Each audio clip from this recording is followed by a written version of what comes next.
अफगान खवातीन की तालीम से खौफज़दा होने पर आपको बता दें कि तालिबान हुकूमत जो है तालीम याफ्ता और बाशऊर खवातीन से खतरा महसूस करने लगी है। तालिबान ने इम्तियाजी पॉलिसिंग का सहारा लेते हुए खवातीन को बुनियादी हकूक से भी महरूम कर दिया है। 2021 में तालिबान के इक़्तिदार पर कब्जे के बाद तालिबान ने अफगान खवातीन के लिए स्याह तरीन बाब का आगाज किया। तालिबान की जानिब से खवातीन पर सियासत से बेदखली, अवामी सरगर्मियों पर पाबंदी के साथ साथ तालीम और काम करने पर भी पाबंदी को 3 साल मुकम्मल होने वाले हैं। हाल ही में अफगानिस्तान के नेशनल एंट्रेंस इम्तिहान के नताइज का ऐलान हुआ, लेकिन तालिबान ने एक बार फिर लड़कियों को इम्तिहानात में शिरकत से रोक दिया।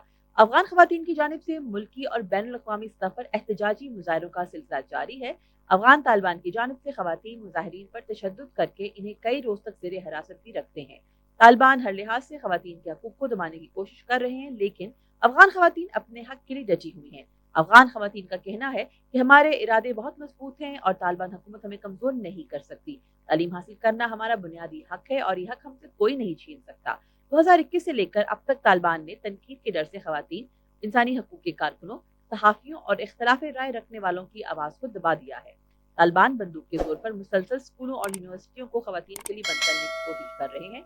अफगान तलबा के मुताबिक तालिबान उन्हें पढ़ाई और काम करने से रोक इसलिए रहे हैं कि वो तालिबान की हुकूमत के खिलाफ आवाज ना उठा सके। जहां पर अफगान तालिबान खवातीन के हकूक को जो है पामाल करने के लिए हद पार कर रहे हैं, वहीं खवातीन जो हैं अफगान वो जद्दोजहद से मजीद मजबूत होती जा रही हैं। तालिबान की मुतअद्दिद पाबंदियों के बावजूद अफगान खवातीन अपने हकूक के लिए सरगर्म और मुतहरिक हैं।